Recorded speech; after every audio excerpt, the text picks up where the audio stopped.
Do not try to deceive me, defy me. You will not like the consequences. Today is that day. Take him into custody. This is former Officer Jamie Knoll from the Clark County Sheriff's Office. In April 2024, Officer Knoll faced the court in a case where multiple firearms were discovered in his residence. The discovery of the weapons was a violation of the bond conditions set by the court, and therefore he was found in contempt of court. Officer Knoll was originally arrested on November 8, 2023, facing 15 felony charges, which included theft, official misconduct, corrupt business influence, ghost employment, and obstruction of justice. Witness judge's intense reaction as Officer Knoll is found in contempt of court. I told Mr. Knoll, don't do anything stupid. Do not try to deceive me, defy me. You will not like the consequences. Today is that day. You are not the law. You don't interpret the law. You don't enforce the law. You're not above the law. I find that you are in contempt of this court. Take him into custody. No, that's enough. I'll find you guys in contempt for disrupting the proceedings, and you'll be right there with him. Now, what is an appropriate sanction?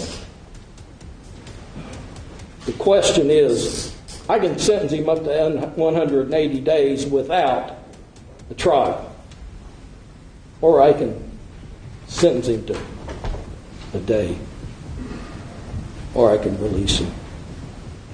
You know what I think the answer is? 60 days in. That's what I think the answer is today. Now, Mr. Wilder.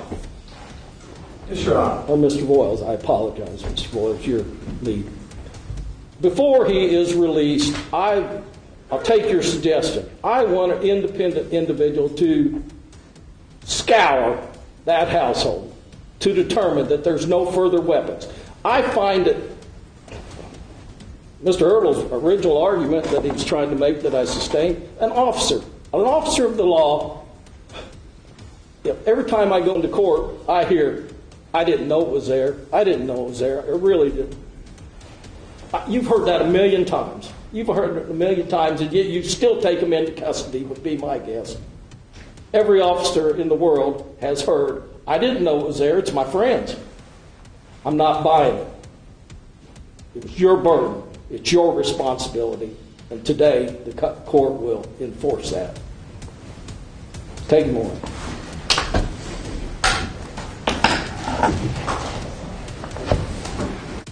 The judge looked clearly offended by Officer Knoll's actions. He then carefully deliberated on the appropriate punishment and ultimately sentenced Officer Knoll to 60 days in jail. Furthermore, the judge mandated an independent inspection of Knoll's household to verify the absence of any weapons. He rejected Officer Knoll's defense at first instance, which relied on the common claim of being unaware of prohibited items.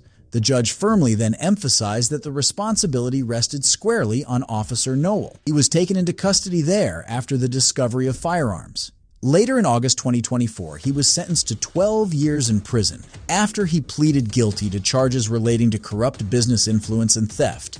If you think this was the only evil cop who got owned in the courtroom, wait until you watch this next case. I do agree that a personal recognizance bond is appropriate. I am going to set a $250,000 personal recognizance bond in this matter with standard bond conditions. This is former Officer Brian Keeley from the Michigan State Police. In June 2024, Officer Keeley appeared in court after Officer Keeley was arraigned on charges connected to the death of Samuel DeJean Cornelius Sterling. The charges, including second-degree murder and involuntary manslaughter, stemmed from a vehicle-related incident on April 17, 2024. The judge's questions focused on ensuring Officer Keeley understood the charges, confirmed his plea, and addressed his legal and procedural rights, including the waiver of time guidelines. Additional questions evaluated his background, criminal history, and arguments related to the bond. Watch how Officer Bryan and his attorney respond to such questions. Does he have grievances in his record? What does his record look like? You're telling me that there are no prior instances of this nature in his history? No, I reviewed his personal file, Your Honor. I talked to the people that know him. There is no grievances in regards to excessive use of force at any other point in time. Any motor vehicle accident, to this point, as a matter of fact, he received the Gold Award from the Michigan State Police for having 12 years of accident-free at-fault accidents and operation of police vehicles. He is a man of faith, attends church regularly, and he is not a person that I am concerned that is not going to appear or is a danger to anyone. And how long has he been on the force? He was a trooper for 25 years. He was 25, 26 at the time that this happened. He resides in Grand Rapids? He resides in Ottawa County. We're going to correct that with the court once we've done this one. I do have a Grand Rapids address on file for him. And so the things that the court considers are risk to public safety, willingness to appear and stand trial, prior criminal record, and as it is Detective Sergeant Keeley turned himself in willingly, does appear willing to appear and stand trial in this matter, has little to no criminal record, and certainly nothing that leads me to believe that there is a risk to public safety that is representative of the conduct alleged in this matter. I do agree that a personal recognizance bond is appropriate. I am going to set a $250,000 personal recognizance bond in this matter with standard bond conditions. I understand he is suspended from his duties at this time. A little bit of limbo as to where he has filed for his retirement. The Michigan State Police have released in the media that he has retired from the department, but he was suspended without pay up until the Michigan State Police made that announcement to the media.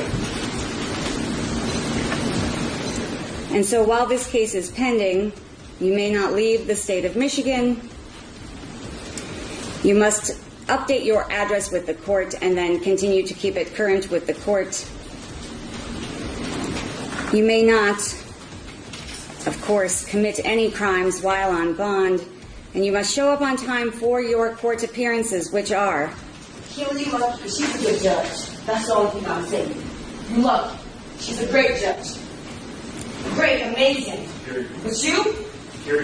Thank you, ma'am. June 17th at 1 p.m. is your probable cause conference date. June 24th at 2 o'clock in the afternoon is the date currently set for preliminary examination. Anything further in this matter, counsel?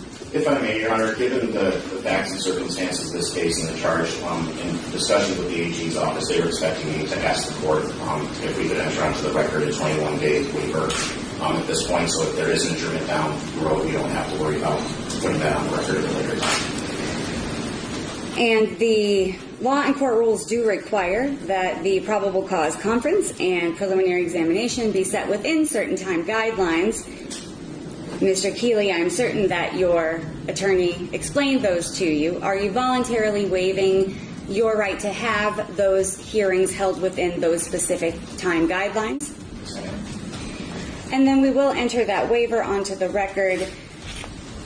Are you asking to have either or both of those moved at this time? I think we can do the probable cause, Judge, and let me talk to the prosecution, and then we'll be able to determine whether or not we'll be able to go forward on that date. All right.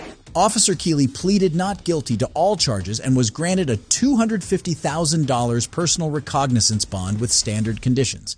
These conditions included restrictions on leaving the state, requiring him to update his address with the court, and attending all hearings. The court emphasized the seriousness of the charges and imposed stringent bond conditions accordingly. The case is still ongoing and has not been concluded yet.